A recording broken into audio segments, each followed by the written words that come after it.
Ontem o mercado cripto acordou em polvorosa, né? As pessoas ficam, caiu, derreteu, vai acabar, vai voltar para baixo de 100 mil. E eu sempre recomendo calma, né? São momentos como esse que geram grandes oportunidades. Você tem que saber o que está acontecendo, né? Mas, como eu venho sempre falando, isso é ruído de curto prazo. No longo prazo, o caminho é um só. Então, esse gráfico é um gráfico bem curto. Cada barrinha são 15 minutos. Você vê que ali a partir de 9 horas da noite, né, de anteontem, tá, de quinta para sexta, o mercado começou a cair. Cair. Ele chegou ali ó, em 114.723.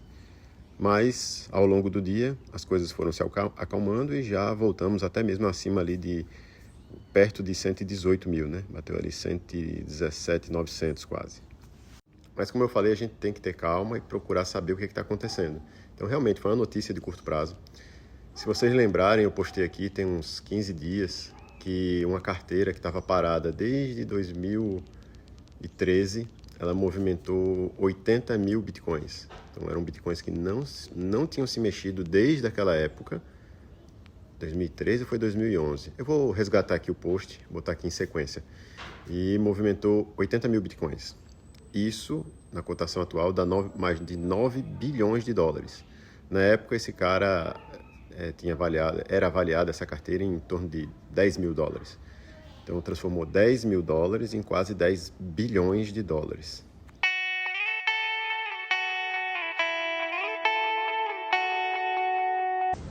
Então, veja, foi um evento significativo, né?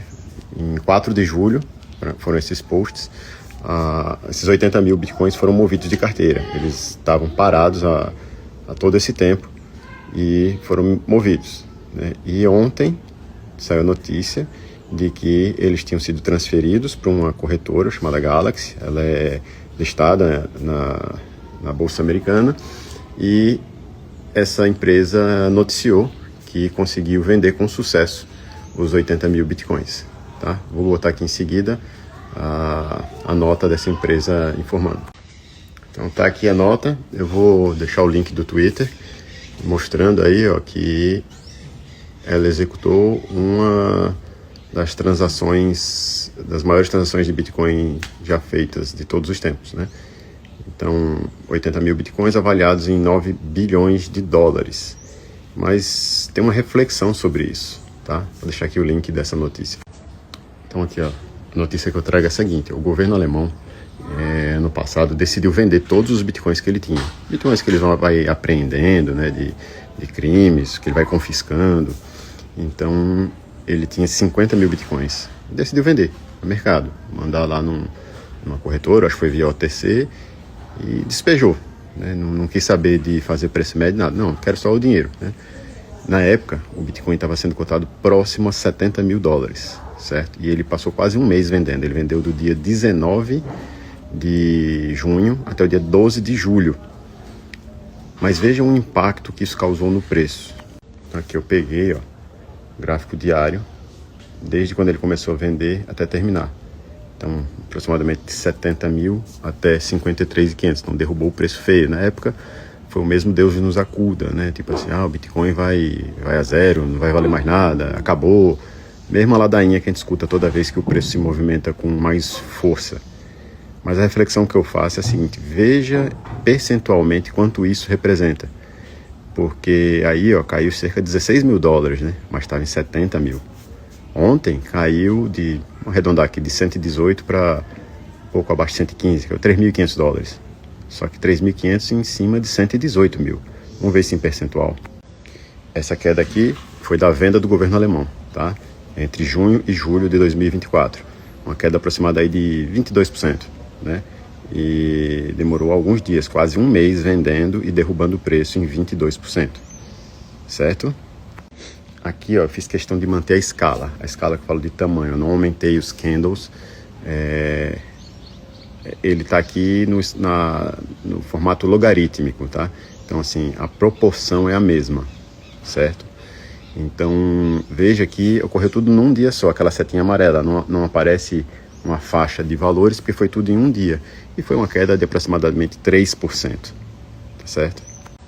Então, qual a reflexão que eu faço? Que o mercado está ficando mais maduro, está ficando menos volátil, né? Então, assim, Se lá atrás uma venda de 50 mil bitcoins precisou de quase um mês para ser executada e ela movimentou 20% no preço, 50 mil bitcoins. Então, ontem foram vendidos 80 mil bitcoins. Foi vendido em um dia e movimentou em apenas 3% o preço para baixo. Então, a volatilidade ela tende a diminuir, né, para cima e para baixo. Então, aquela máxima do Buffett é sempre válida, né, de comprar o som dos canhões e vender ao som dos violinos. No nosso grupo de imersão, a gente estava esperando um momento de correção, um momento pontual, para fazer mais aportes, porque a gente encerrou algumas posições de opção que estava com vencimento relativamente curto para a nossa estratégia. Eram vencimentos de setembro, outubro e novembro. A gente encerrou essas posições no lucro quando o Bitcoin estava em 120 mil.